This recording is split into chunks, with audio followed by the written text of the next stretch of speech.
Hello friends, എല്ലാവർക്കും സുഖമാണല്ലോ. Perseverance, സ്ഥിരോത്സാഹം എന്നാണ് ഈ വാക്കിൻ്റെ അർത്ഥം. നാസയുടെ ചൊവ്വ ദൗത്യമായ മാർസ് മിഷൻ 2020 എന്ന പ്രോജക്റ്റിനെ കുറിച്ചാണ് നാം ഇന്ന് ചർച്ച ചെയ്യാൻ പോകുന്നത്. അപ്പോൾ വീഡിയോയിലേക്ക് കടന്നാലോ. Welcome to Eminence. നാസയുടെ ജെറ്റ് പ്രൊപ്പൽഷൻ സെൻ്ററാണ് വലിയ കാറിനോളം വലിപ്പമുള്ള ഈ റോവർ നിർമ്മിച്ചത്. ഇതിൻ്റെ നീളമെന്നത് 2.9 മീറ്ററാണ്. വ്യാസം 2.7 മീറ്റർ. ഉയരമെന്നതോ 2.2 മീറ്ററും. ഈ റോവറിൻ്റെ ആകെ ഭാരം എന്നത് 1025 കിലോഗ്രാമാണ്. വിക്ഷേപിച്ച തീയതി എന്നത് 2020 ജൂലൈ 30-നാണ്.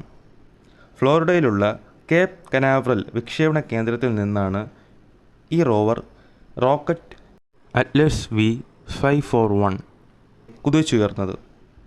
2021 ഫെബ്രുവരി 18-ന് പേഴ്സിവിയറൻസ് ചൊവ്വയിലെ ഇറങ്ങി.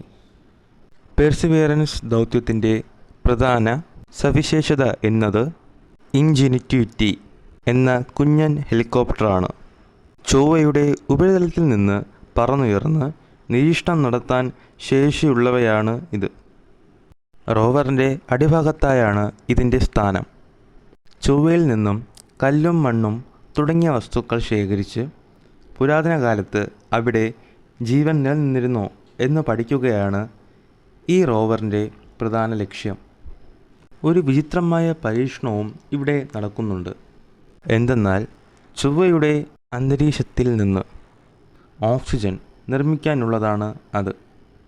ഈ പരീക്ഷണം വിജയിച്ചാൽ ഭാവിയിൽ മനുഷ്യനെ ചൊവ്വയിൽ എത്തിക്കാൻ സാധിക്കുന്നതിന് വേണ്ടിയുള്ള ഒരു നാഴിക കല്ലായിരിക്കും ഇത്. 2021 മെയ് 18-ലെ കണക്കുകൾ പ്രകാരം പേഴ്സിവിയറൻസ് 89 ദിവസം ചൊവ്വയുടെ ഉപരിതലത്തിൽ ചിലവഴിച്ചു. ചൊവ്വയിൽ എപ്പോഴെങ്കിലും ജീവൻ ഉണ്ടായിരുന്നോ?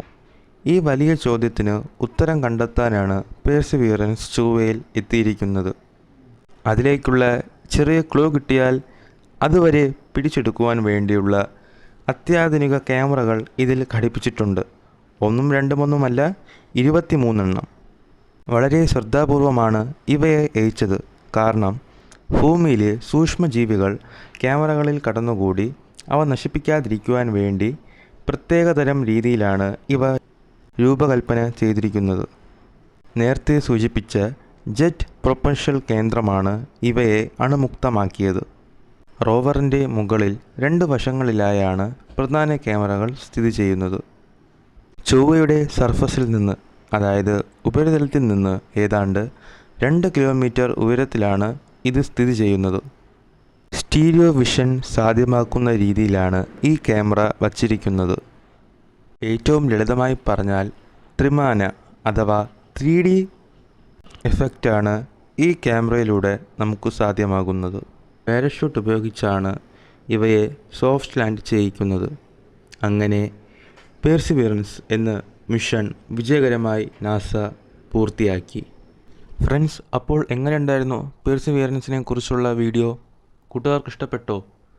ഇതിൻ്റെ 2ാം ഭാഗം ഉടൻ ഉണ്ടായിരിക്കുന്നതാണ്. വീഡിയോ ഇഷ്ടപ്പെട്ടെങ്കിൽ കൂട്ടുകാർക്ക് ഷെയർ ചെയ്യുക. അതോടൊപ്പം സപ്പോർട്ട് ചെയ്യുവാനായി സബ്സ്ക്രൈബ് ബട്ടൺ എനേബിൾ ചെയ്യുക. നിങ്ങളുടെ വിലയേറിയ അഭിപ്രായങ്ങളും രേഖപ്പെടുത്തുവാൻ മറക്കരുതേ. അപ്പോൾ മറ്റൊരു വീഡിയോയുമായി നമുക്കുടനെ കാണാം. Still than stay tune from eminence.